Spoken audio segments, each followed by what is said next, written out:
Thank you to the Broadcasters Association and the panelists. I want to talk specifically to those of you at home.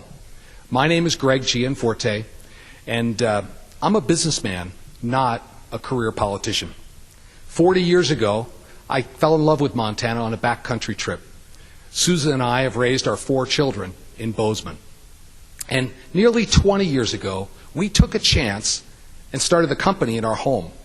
That company, Right Now Technologies, grew to 1,100 employees with an average Montana wage of nearly $90,000 a year. Now, unfortunately and undeniably, today, Montana is 49th in the country in wages and dead last in income for our kids. And they've become our most precious export. As a dad, I want my kids around the table on Sunday afternoon, and I know I share that dream with many of you. Now, I have a strong and capable running mate in Leslie Robinson. She's a 4th-generation Montana rancher and has been a county commissioner in Phillips County for 11 years. As governor, I'll focus on bringing high-wage jobs to Montana. I'll also work to bring innovation to education so our kids are prepared for the jobs of the future. I'll bring accountability and transparency back to state government, and I will take on health care costs.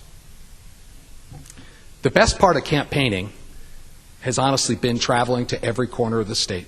I've been in many of your homes. I've stayed there, and I've heard your dreams and aspirations. The Big Sky State has so much potential. What she needs and what you deserve is effective leadership that understands and can capitalize on that potential. Thank you. Thank you, Mr. Gianforte. Mr. Bullock, your opening statement. Thanks so much for hosting this important forum. It's great to be at Big Sky. We're at a place where I think the first time I was here was middle school, and at that time it was just a kind of your local ski hill. Now it's not only part of a $6 billion outdoor recreation economy, but when we come up now, it's usually chasing our kids down Black Diamond runs, our 14, 11, and 9-year-old. Montana was a gift for me growing up. And I got involved in public service because I want Montana to be that much better than I had growing up for my kids and everybody else that follows. I believe we fulfilled that promise as Attorney General. We've made great steps in this last 3.5 years as governor, but still have a long way to go. More people are working in the state of Montana than ever before in our state's history. 20,000 new jobs created in the last 3.5 years alone. Wages are the 6th fastest growing in the country here in Montana. Our economy, 5th fastest growing, manufacturing growing twice as fast as the national average. And it's not just in the jobs area. Record high school graduation rates. We took government transparency from a D to an A minus in the last 3.5 years.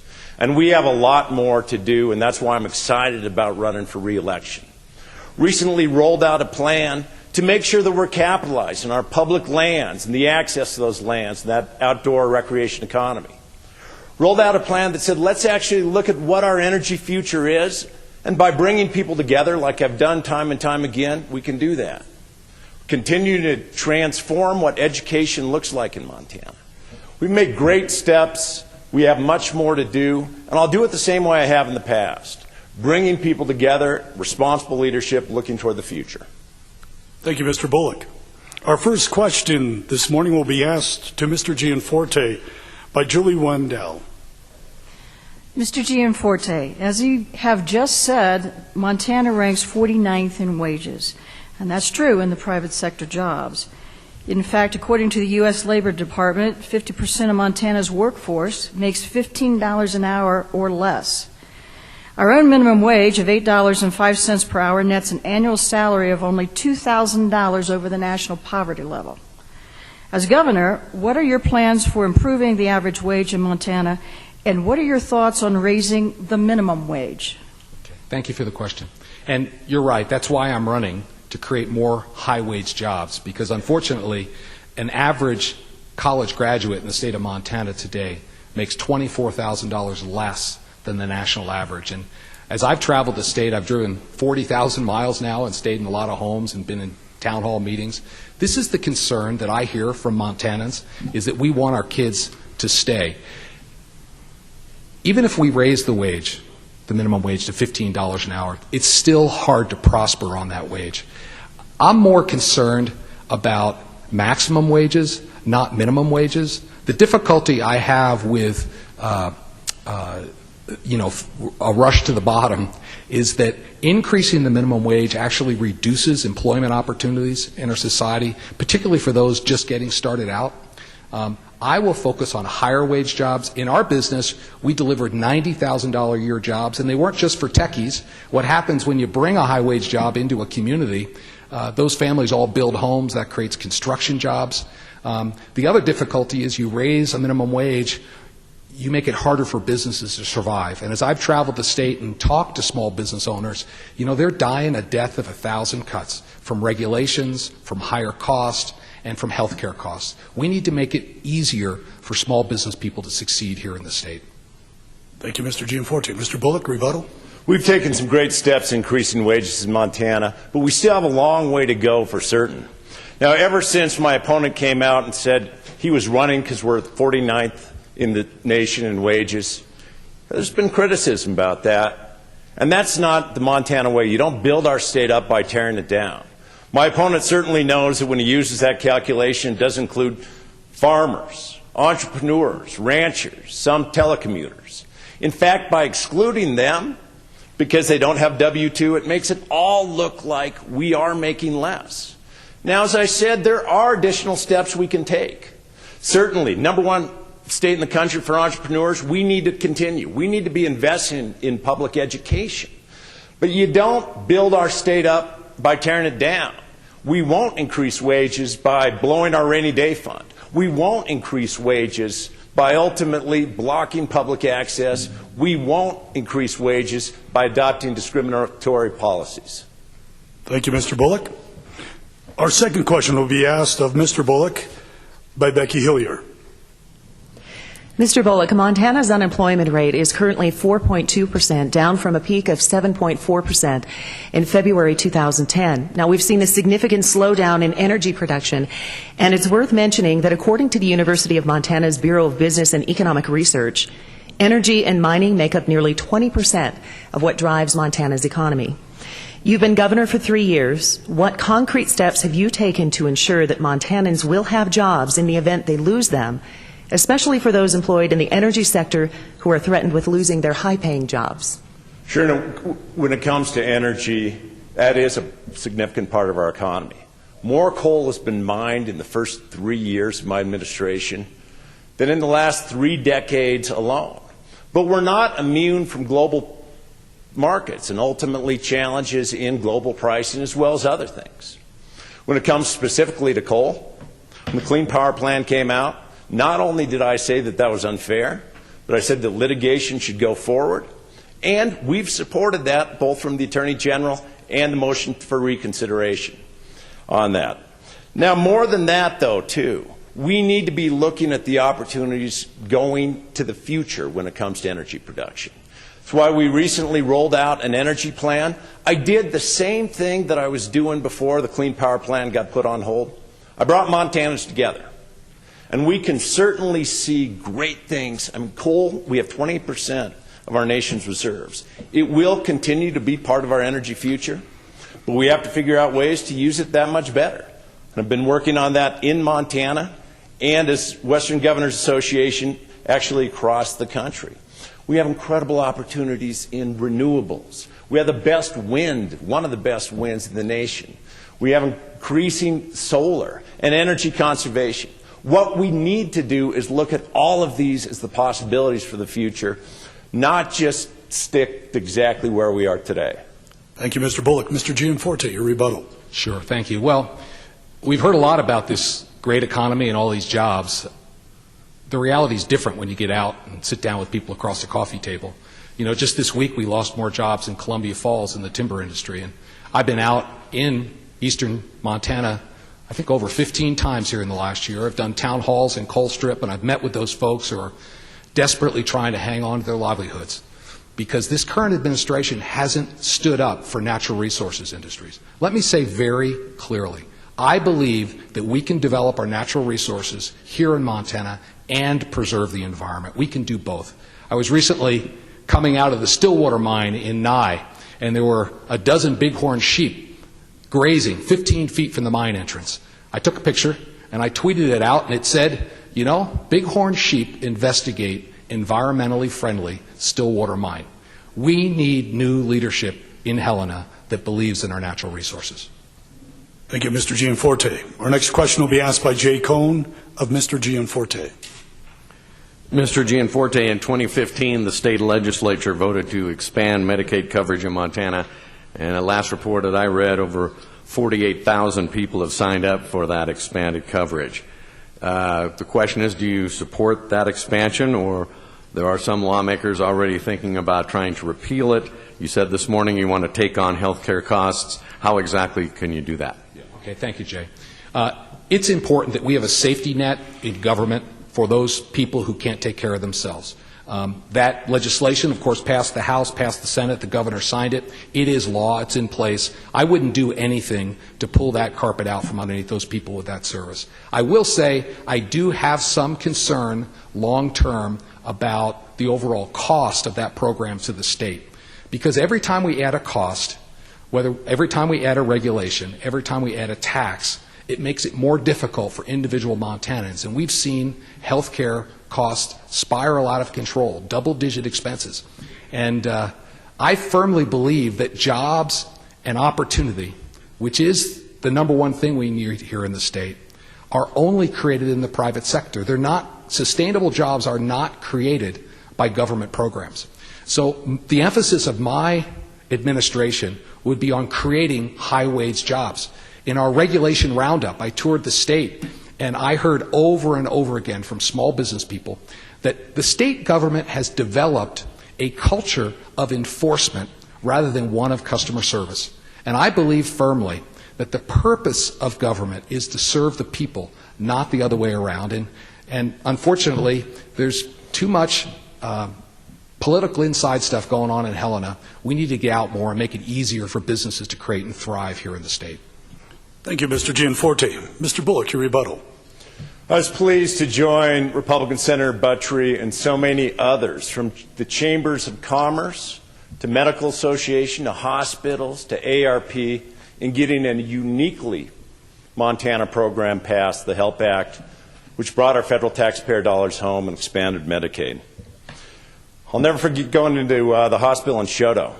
He said 40% of the individuals that walked through those doors didn't have insurance, and that shifts costs to everybody else. If we don't have hospitals in places like Shoto, those rural communities won't be thriving. Now, just about everybody was actually working with us in getting something passed. I think one of the principal groups that was against it was Americans for Prosperity, the Koch brothers, an organization that my opponent has helped fund. We do need to do more. We need to do more to control costs, make health care that much more accessible, and we will continue to do that. Thank you, Mr. Bullock. Our next question will be asked by Becky Hillier of Mr. Bullock. Mr. Bullock, 49 people were murdered in a nightclub in Orlando by a man pledging his allegiance to ISIS. The tragedy renewed calls by the presumptive GOP presidential nominee Donald Trump for a temporary ban on non-citizen Muslims from entering the country. It also raises new questions closer to home about the placement of Syrian refugees in the state of Montana, an idea for which you have voiced your support.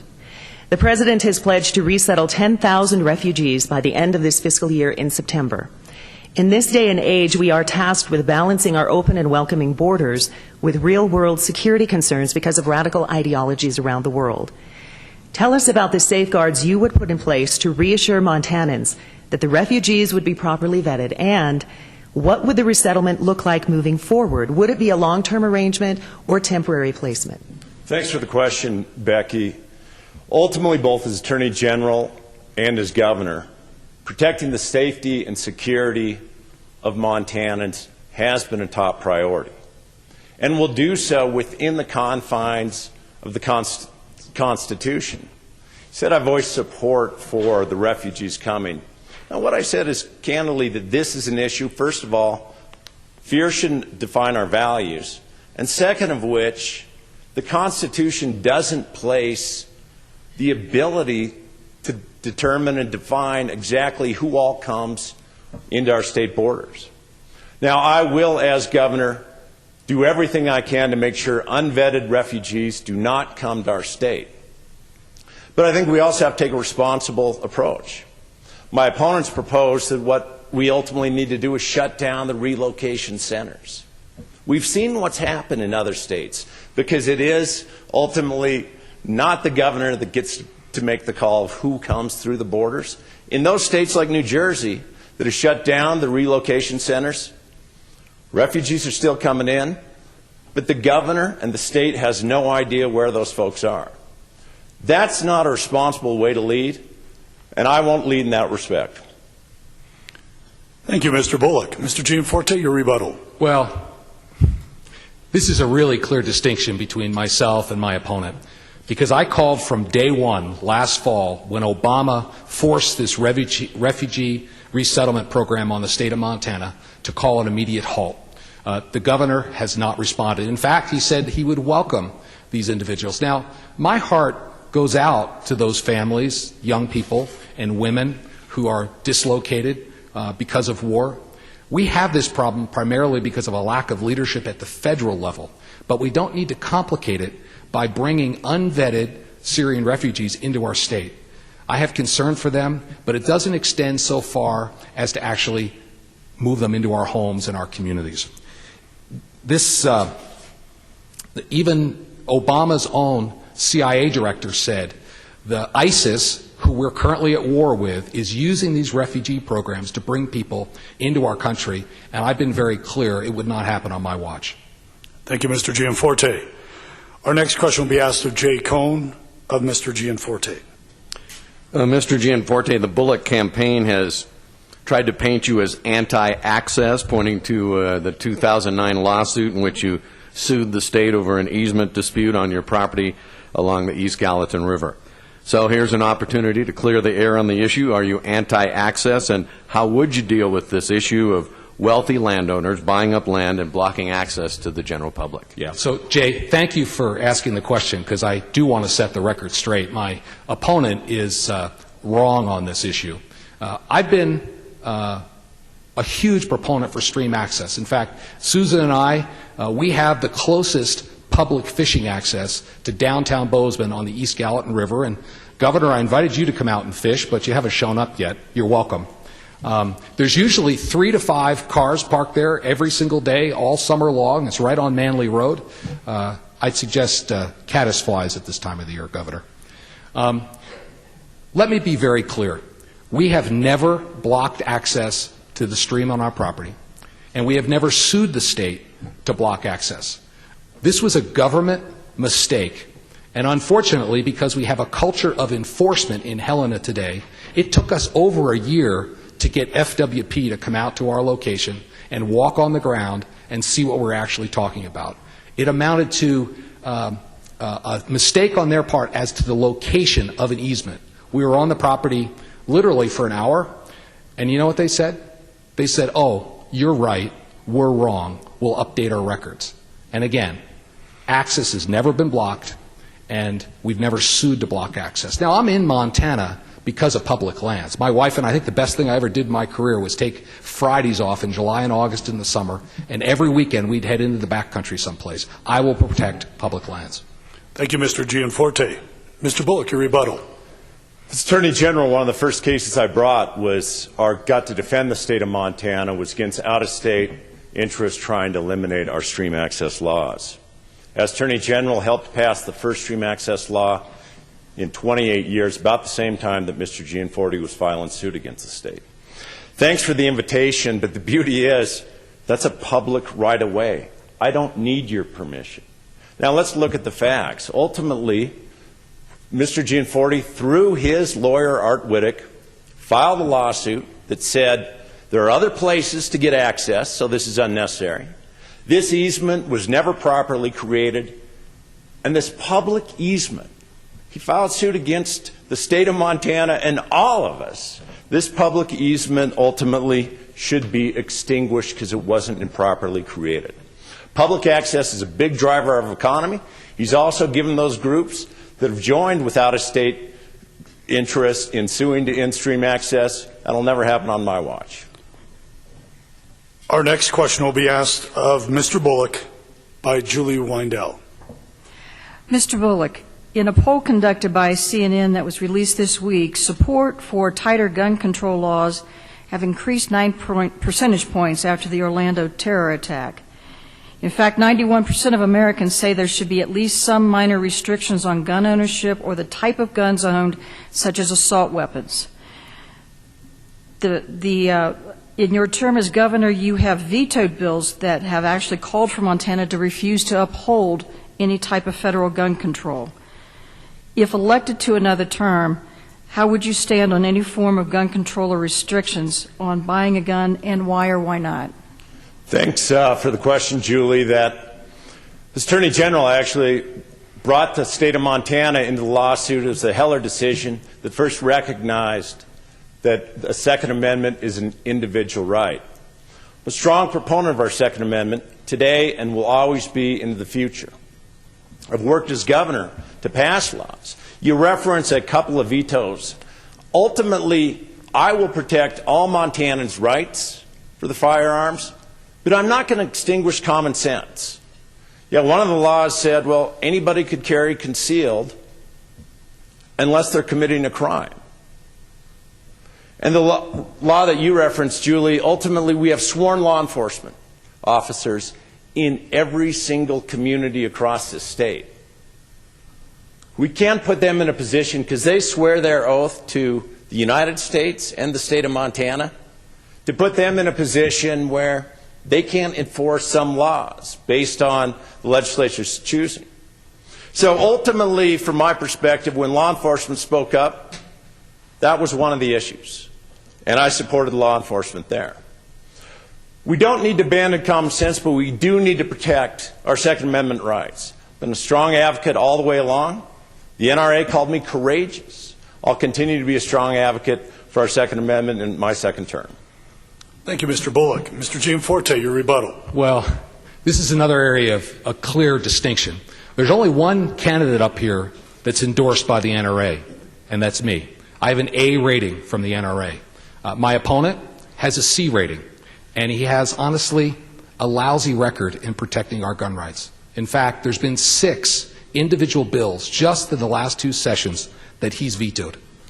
I will protect our Second Amendment rights.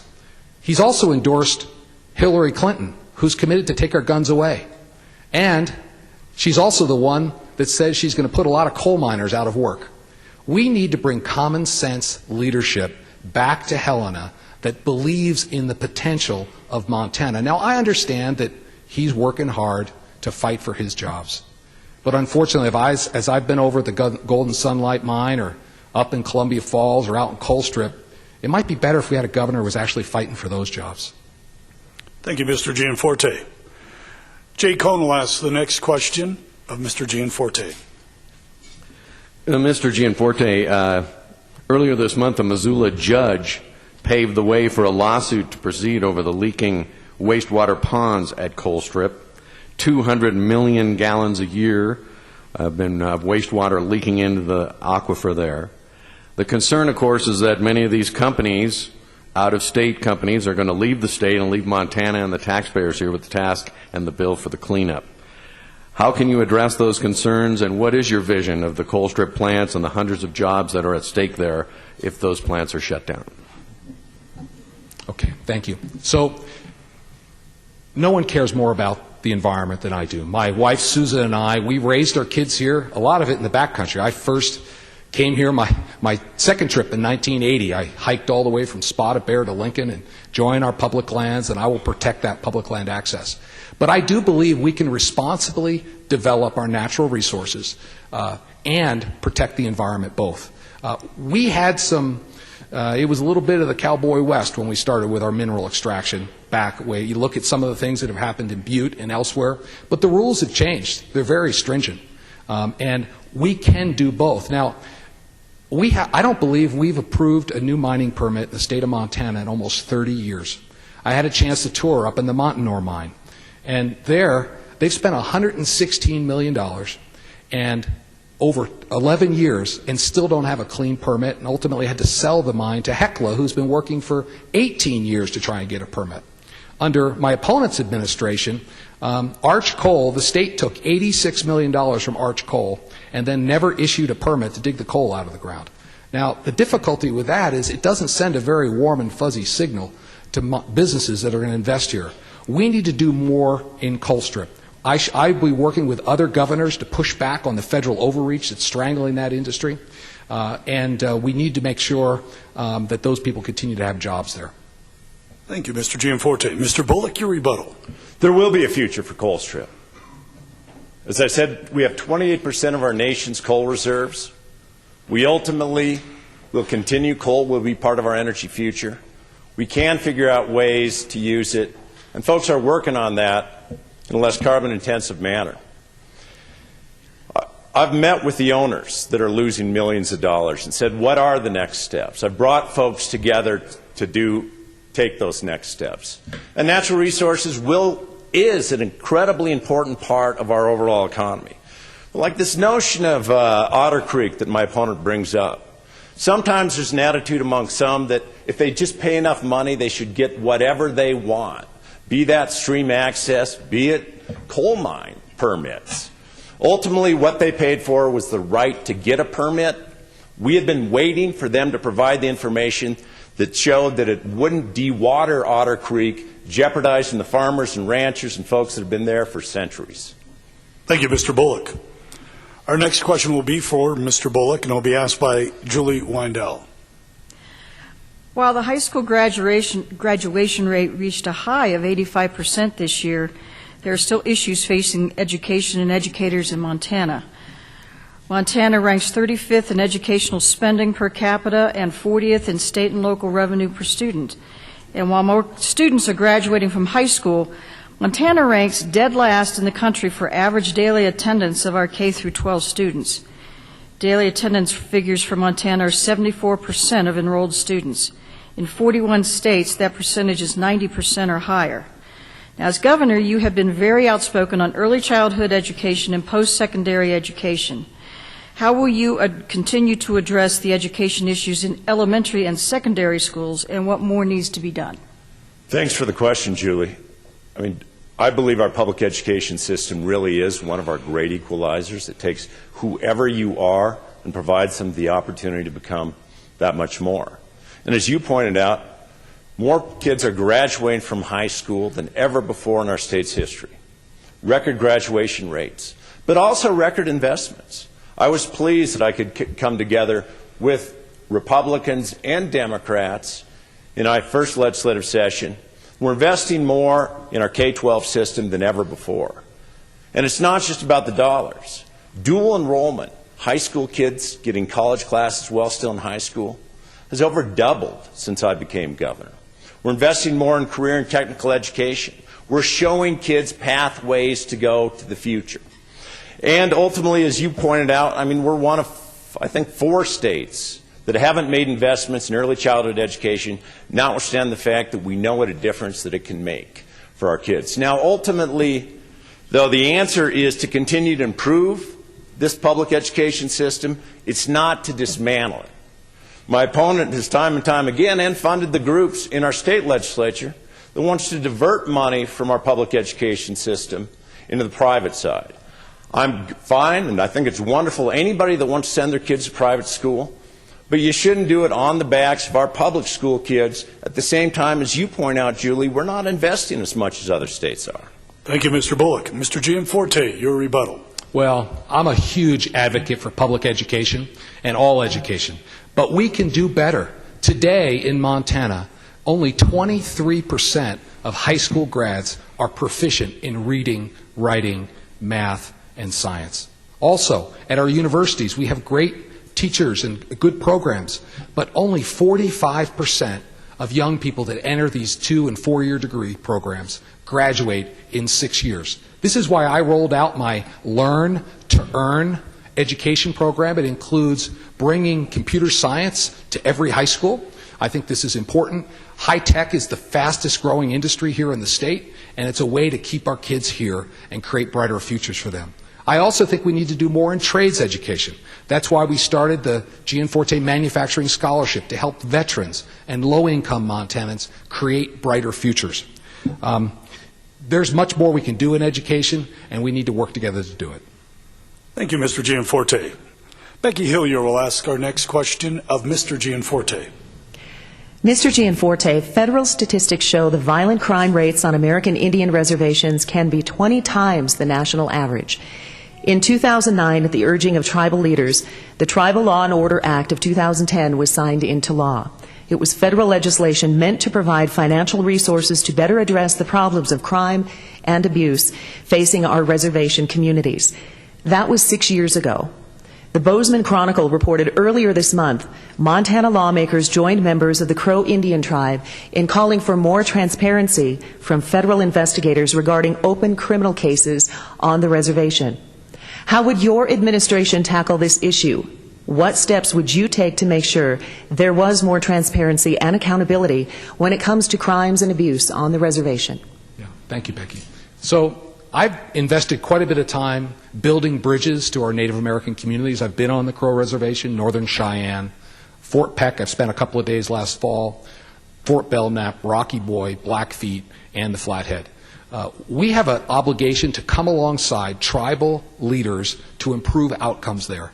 In particular, I was up in Hayes, Montana, on the Fort Belknap Reservation, doing entrepreneurial seminars, because I think the path to more prosperity, both for all of Montana and on the reservations, is in creating better economic outcomes.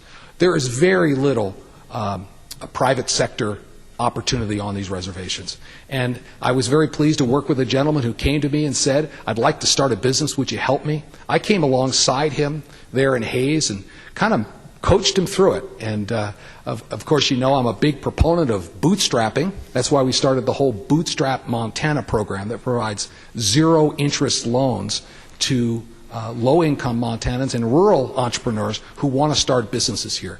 At the end of the day, the best path forward is more high-wage jobs and leadership in Helena that understands how the economy works.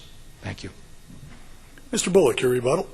Thanks for your question, Becky. That ultimately, if you're a parent in Bozeman or you're a parent in Browning, you have the same hopes for your kids. You want them to be safe. You want them to get a good education. You want them to have economic opportunities. Dealt with the law enforcement issues, not just as governor, but when I was the state's chief law enforcement officer, as attorney general.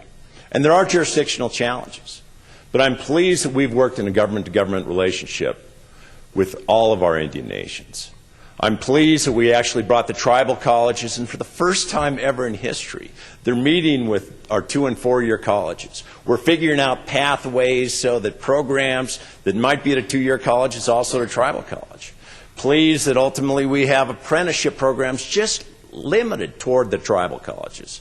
Excited that we're doing that much more in education and economic development in all of our Indian reservations and nations, because everybody deserves those opportunities to fulfill their potential wherever they are in this state. Thank you, Mr. Bullock. Our next question will be asked of Mr. Bullock by Julie Weindel. We seem to be just you and me here, sir. It's just the two of us. Let's see here. According to the U.S. Census Bureau of Labor Statistics, Montana women workers make only 67 cents for every dollar a Montana man makes for doing the same job. And the wage gap exists in every occupational category and industry sector. In your opinion, what more needs to be done to address this disparity? And as governor, what steps would you take to close the gap? Thanks for the question, Julie. As the father of 2 young girls and also a son, the idea that 67 cents, or if it's the exact like job, 74 cents on the dollar, is unacceptable to me. We're 50 years past the time where Congress passed the Equal Pay for Equal Work Act, and we still have unrealized promises. Shortly after coming into office, I formed the Equal Pay for Equal Work Task Force. And it's more than just a task force. It brings together the private sector academia, government all together to say, how do we finally close this wage gap? Some things are simple. Some are recognizing that women are less likely to be negotiating for their salaries. So we're instituting on the university campuses, as well as in our job services, negotiation skills. Some are more complex. We audited it. I required that we audited all the state governments to say where are the pay disparities. And there were some, and we're still working on it. And some of it takes legislation as well, making sure that people can actually have honest conversations about what salary is, making sure we're not penalizing a worker, a female worker, for a break-in service. Ultimately, this is something, because when working women succeed, working Montanans succeed. So from my perspective, that pay gap is unacceptable, and we all collectively, private sector and public sector, need to be working together to close it. Thank you, Mr. Bullock. Mr. Gianforte, your rebuttal. Well, when I ran Right Now Technologies, we ran a complete meritocracy. People of all backgrounds, genders, sexual orientations had opportunities there because we didn't look at any of that stuff. We looked at an individual's ability to either do a job or not be able to do a job, and they got hired based on that basis and promoted based on their ability to contribute. That's the way I'll run the state when I'm there. Now, Susan and I have 3 boys and a daughter. Rachel's off at college right now, and she's smart like her mom. I hope when she graduates, she actually makes more than the guys that she works with. That's the way we ran our business. I had women on my senior management team, and we hear what my opponent says, but his actions just don't line up. When he was Attorney General, women on his watch made significantly less than the men. You can look at my record. You won't find that disparity. Thank you. Thank you, Mr. Gianforte. Our next question will be asked by Becky Hillier of Mr. Gianforte. Mr. Gianforte, Montana is one of 5 states without a statewide sales tax. Under current Montana law, cities with populations below 5,500 that are deemed resort communities can enact a resort tax, also known as a local option sales tax, with money generated going toward improving local infrastructure like roads, streets, storm sewers, and sidewalks. A bill in the last legislative session that would have extended the local option sales tax to communities in the state with larger populations failed. What is your position on extending the resort tax to other communities and/or enacting a statewide sales tax, and why? Yeah, thanks, Becky. Yeah, I rolled out a complete tax plan. You can find it on our website at greg4montana.com. It's called the 406 tax plan. And an element of that plan is 0 statewide sales tax. I don't believe we tax our way to prosperity. That's the 0. The 4 is for eliminating the business equipment tax. I think this is one of the most regressive taxes we have. It chases job-creating capital out of the state. The legislature and even our governor has helped reduce this tax over time. It's time to eliminate it so we can have more investment here to create more jobs. 0 also stands for 0 growth in state spending after inflation and much-needed infrastructure spending. We've had runaway state spending. Under the current administration, we've seen 20% growth in state spending in just 3 years. Now, on a $5 billion budget, that's a lot of money. And that money's not getting back to the communities, and it's certainly not staying in people's pockets. Today, 63% of Montanans pay the highest incremental tax rate. And there was legislation in the last session that passed both the House and both the Senate, which my opponent vetoed. This would have given much-needed tax relief to the majority of Montanans. And in total, he's now vetoed 5 tax reduction bills just in the last 2 sessions. We need to put more money back in people's pockets. Mr. Bullock, your rebuttal. Montana is recognized as actually the fairest tax system in the nation, the 6th best tax climate for business, and that didn't happen by accident. That happened by design.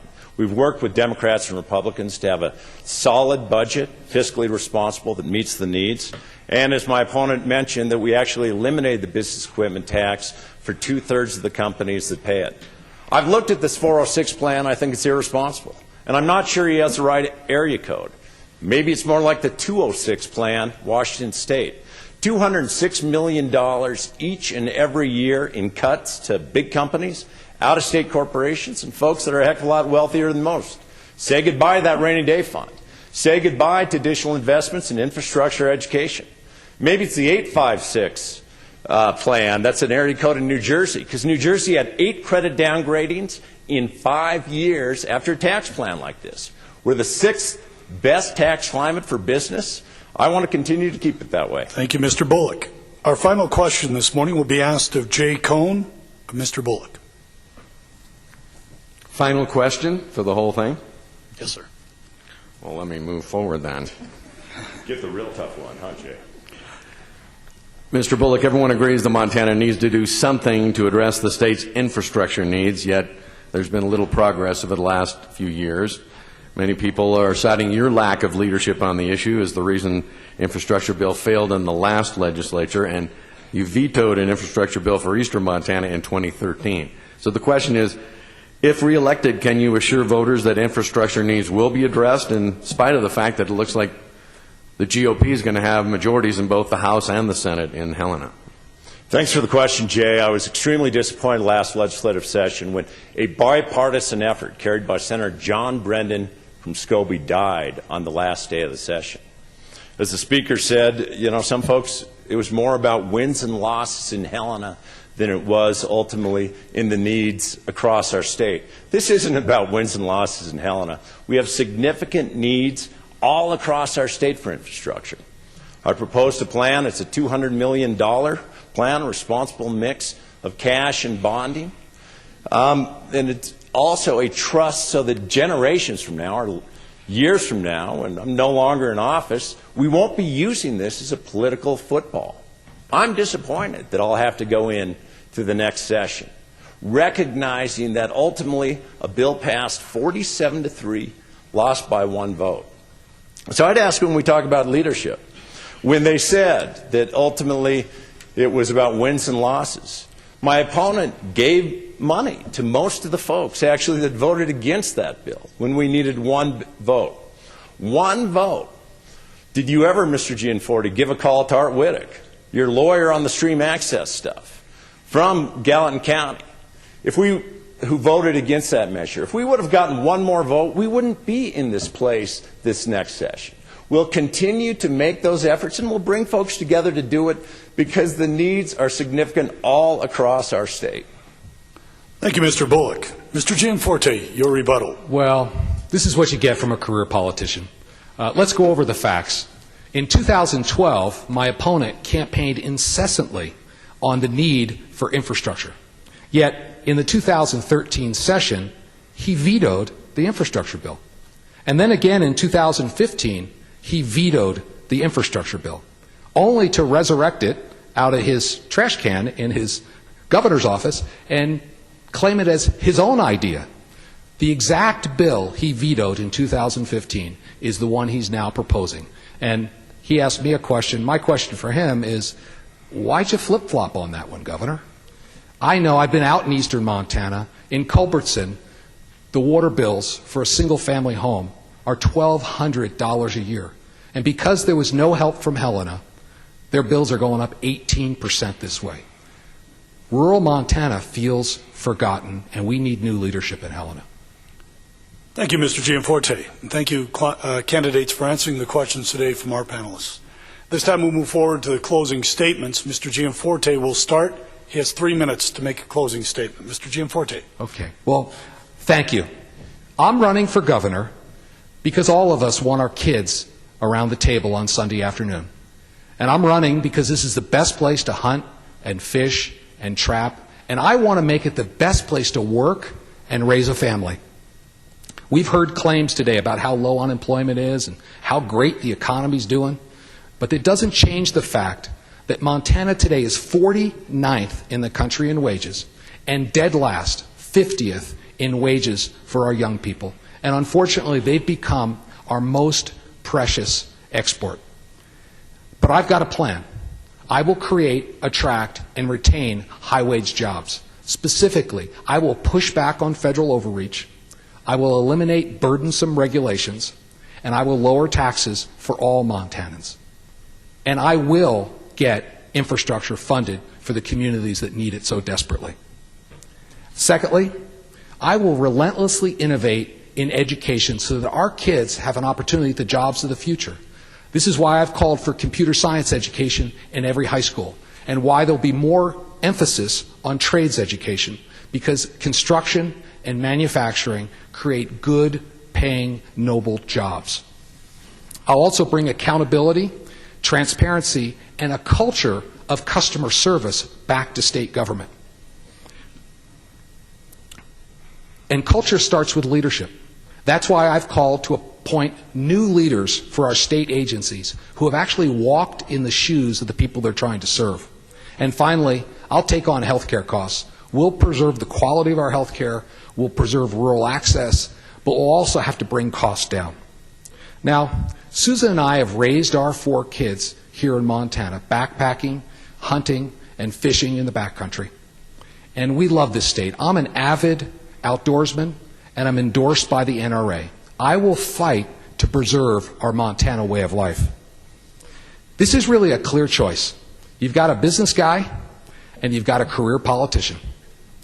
And Leslie Robinson, when she joins me in our administration, for the first time in a long time, agriculture and rural Montana will have a seat at the table again. Our campaign's been really gaining momentum across this entire state, and the choice is really simple. You've got 2 career politicians versus a business guy and a rancher. So I'm asking for your vote today. Please join our campaign. A vote for me is a vote for more high-wage jobs. A vote for me is a vote to preserve the Montana way of life. And a vote for me is a vote to bring our kids back home. Thank you, and God bless this great state of Montana. Thank you, Mr. Gianforte. Closing statement, Mr. Bullock. Again, thank you, broadcasters, for hosting this incredible opportunity to see both candidates. I always kind of find it funny as he calls me a career politician. I don't know if he's going back to when I delivered newspapers to the governor's house as a kid, because I've been so fortunate to be put into public trust by the electors as Attorney General and as Governor. And as my opponent knows, worked in private sector more of the time than in public sector as a lawyer. This is about Montana. It's about the values that we all hold, the values of bringing our state forward, of bringing people together, of recognizing every young man and young woman has an opportunity, investing in them in their education. One of our great equalizers. My opponent has a different view of public education. This is about the values of our public lands. Another great equalizer. It doesn't matter how wealthy you are. You can go out and enjoy a day out in the woods. Our streams, the best stream access laws in the nation. And this is 64,000 jobs. Outdoor recreation is a $6 billion part of our economy. My opponent seems to have different positions on that, be it his lawsuit that was filed against the state of Montana, or be it giving money to those groups that want to take back our public lands. This is about being the most fiscally prudent state in the nation, as J.P. Morgan said. Leaving $300 million in a rainy day fund, because our legislature only meets once every 2 years. I don't want to be bringing them back every month. This is about making sure that we're challenging our expenses. Jay earlier mentioned a veto that I made the first session. Had to veto $100 million of spending just to get our budget balanced by $1 million. Making sure that we're careful stewards of our taxpayer money is something that is incredibly important to me. This is about what kind of future we want for our state. In the last 3.5 years, we have unprecedented engagement between the private sector, our 2- and 4-year colleges and tribal colleges, our K-12 system, and state government. We're rethinking what a pipeline for making sure that any business that wants to come to Montana has that pipeline of talent and trained workers. This is more than about the next 4 years. This is about what kind of Montana we're going to give to our kids and our grandkids. Certainly appreciate your continued support along that path. Thank you, Mr. Bullock. Ladies and gentlemen, this concludes our debate for the governor of the state of Montana. I'd like to ask you all to join me in thanking our candidates today for coming to Big Sky and participating in our debate.